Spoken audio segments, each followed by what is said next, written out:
ইউনূসের নেতৃত্বাধীন অন্তর্বর্তী সরকারের জামানায় বাংলাদেশের জেল থেকে একের পর এক জঙ্গিকে মুক্তি দেওয়া হয়েছে। এই আবহে বহুল আলোচিত চট্টগ্রামের অস্ত্র আটকের ঘটনায় অস্ত্র আইনে করা মামলাতেও বেকসুর খালাস পেলেন বাংলাদেশের প্রাক্তন স্বরাষ্ট্র প্রতিমন্ত্রী লুৎফুজ্জামান বাবর। মঙ্গলবার বহুল আলোচিত এই মামলায় রায় ঘোষণা করে বাংলাদেশ হাইকোর্ট। তাতে বাবর সহ 5 জনকে বেকসুর খালাস দেওয়া হয়েছে।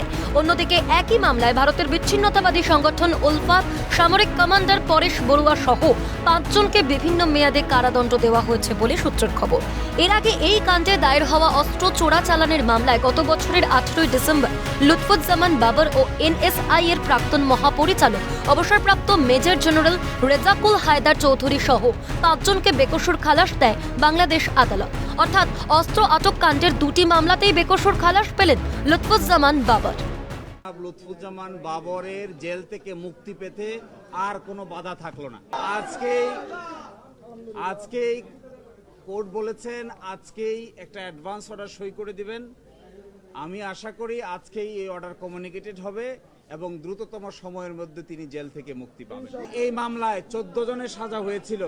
এই 14 জনের সাজার মধ্যে 5 জনকে আজকে বেকসুর খালাস দিয়েছেন, 5 জনের সাজা কমিয়ে দিয়েছেন, আর 4 জন মৃত্যুজনিত কারণে তাদের আপিল অ্যাবেট হয়ে গেছে, অর্থাৎ মৃত্যুজনিত কারণে নিষ্পত্তি হয়ে গেছে। এই 5 জনের ভিতরে এই 5 জন যাদের সাজা হয়েছে তার মধ্যে পরেশ বড়ুয়ার সাজা হয়েছে 14 বছর, তার মধ্যে আকবর, লিয়াকত, হাফিজ এবং শাহাবুদ্দিন, এই 4 জনকে প্রত্যেককে 10 বছর করে সাজা দিয়েছেন।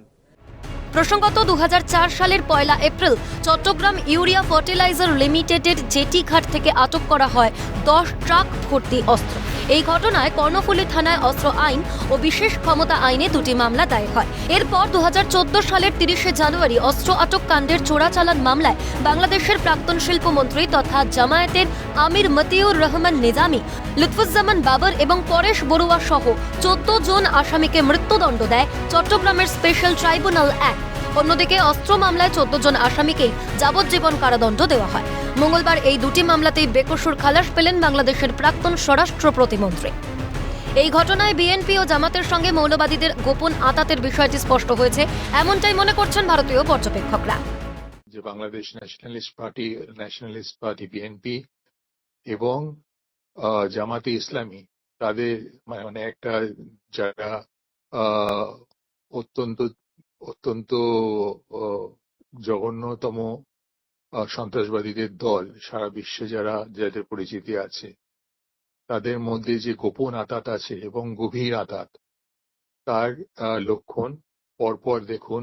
এই খালেদা জিয়া বেরিয়ে আসা জেল থেকে, অন্যান্য মারাত্মক সন্ত্রাসবাদীদের বেরিয়ে আসা, এবং তারপরেই খালেদা জিয়া লন্ডনে যাওয়া, এবং তারপরে এই বাবরের বেরিয়ে আসা জেল থেকে।